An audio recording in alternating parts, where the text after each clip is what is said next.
Camarades, ce matin j'ai l'honneur de vous transmettre le salut fraternel du peuple des hommes intègres. Avant tout, rendons grâce à Dieu Tout-Puissant, qui nous permet de nous réunir en bonne santé pour parler de l'avenir de nos peuples. Je m'excuse d'avance si mes mots heurtent certains anciens, mais la fraternité africaine m'oblige à poser les questions que ma génération se pose depuis trop longtemps. Nous sommes ici, dans cette grande famille qu'est la Russie, une famille pour l'Afrique, unie par une histoire commune. Pendant la Seconde Guerre mondiale, la Russie a sacrifié beaucoup pour libérer le monde du nazisme. Nos peuples africains ont aussi été déportés de force pour aider à cette lutte. Pourtant, nous sommes les peuples oubliés, absents des livres d'histoire, invisibles dans les récits, malgré notre rôle essentiel. Aujourd'hui, nous sommes réunis pour construire un avenir libre, sans ingérence étrangère, un avenir digne pour nos peuples. Mais comment expliquer que l'Afrique, riche de ses ressources, de son eau, de son soleil, reste le continent le plus pauvre, le plus affamé?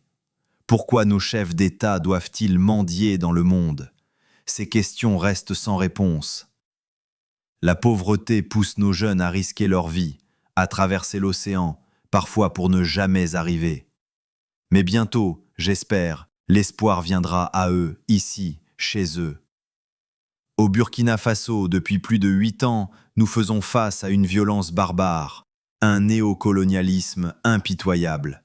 Nos ancêtres ont été déportés, forcés à combattre pour sauver l'Europe. À leur retour, ils ont été massacrés pour avoir revendiqué leurs droits.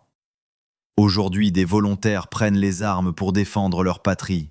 Pourtant, ils sont traités de milices par ceux qui veulent nous voir faibles.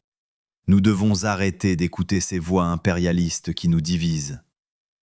Hier, le président Vladimir Poutine a annoncé l'envoi de céréales en Afrique. Nous le remercions, mais ce geste est aussi un appel.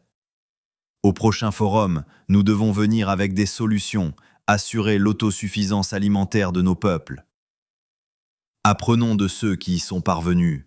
Tissons des liens solides avec la Russie pour nourrir et protéger nos populations. Le temps est court, mais je rends hommage à nos peuples qui se battent chaque jour pour leur liberté. La patrie ou la mort, nous vaincrons. Merci.